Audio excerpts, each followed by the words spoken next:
Hello to you and a happy sunny Sunday in 2022.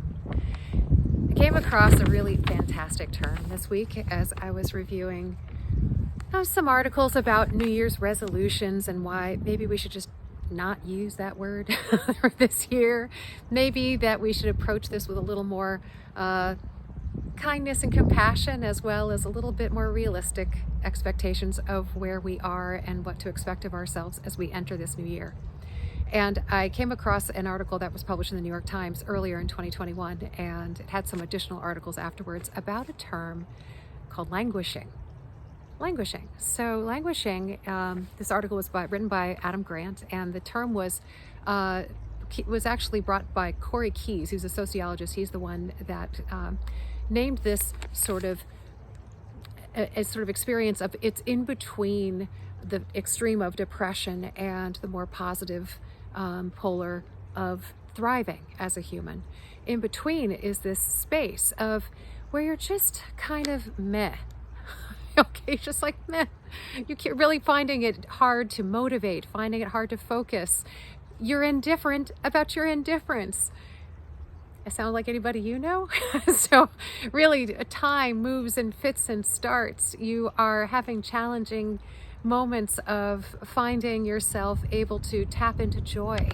And so I thought that this was really useful. So the article is spectacular. So if you want to go looking for it, it's written, like I said, by Adam Grant, and the term is called languishing.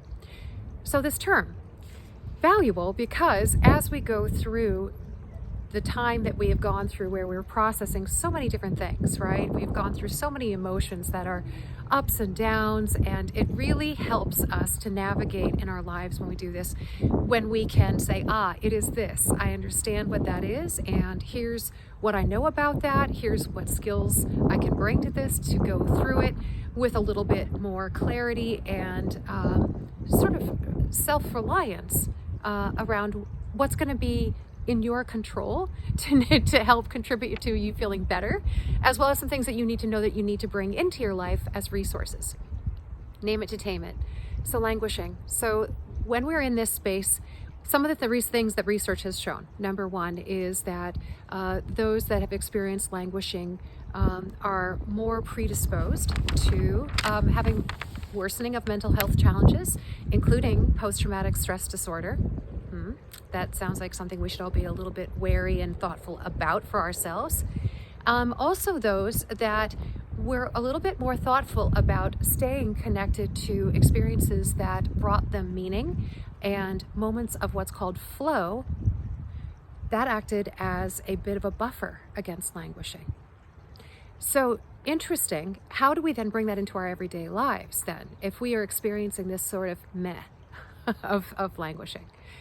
Some thoughts. Number one, we are, as humans, not built like computers, all right? We need to have the ability to focus on one thing at a time. It is very hard for us to focus on many things at once and to be really present for and really experience and do well with, unless we separate them a little bit and are more intentional. So, can we create space and intention for focus? Whether we schedule it into moments throughout our days, whether we choose meaningful projects. And that's the other piece. When we don't have fragmented attention, can we bring that focus to something that feels meaningful to us, that gives us a sense of accomplishment? And ideally, when we're talking about flow, it is something that's just challenging enough that you feel really good about putting some time and energy into it. It means something to you. And when you are successful with it, you have that feeling. It could be something as small and simple to start with as a crossword puzzle, a Scrabble game you play on your app. Guilty. That's what I've been doing a lot of, Scrabble. So what can you do to bring some connection back to your moments of focus, your attention, with mini challenges, and let that grow? Carve out the time for focus, and so that your attention is not nearly as fragmented or foggy as it has felt.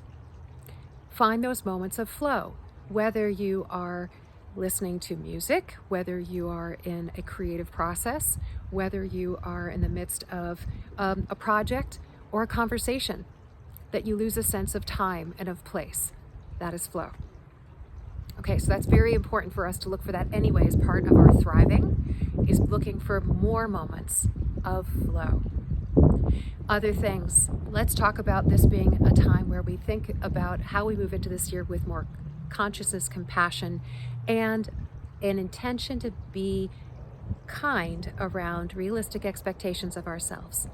Can we maybe align ourselves with what are you wishing for and hoping for to refresh, reset?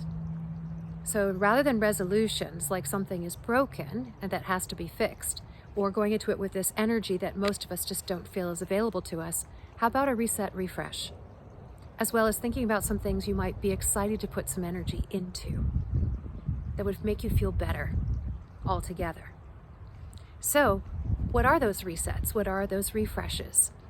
And can we carve out a little bit of time and attention each day, just little moments, to say, I'm putting some energy into that?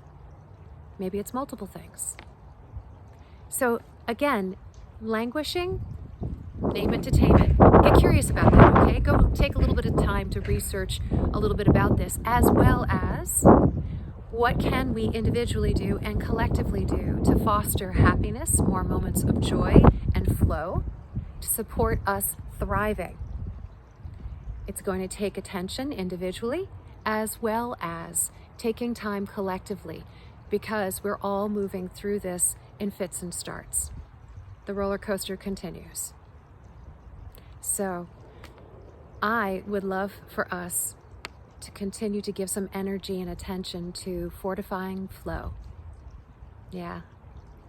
With that, I wish you a really, really great rest of your day. I wish you moments of refresh and of rejuvenation and of reconnecting with meaning and purpose for yourself and for your life as we gently walk forward.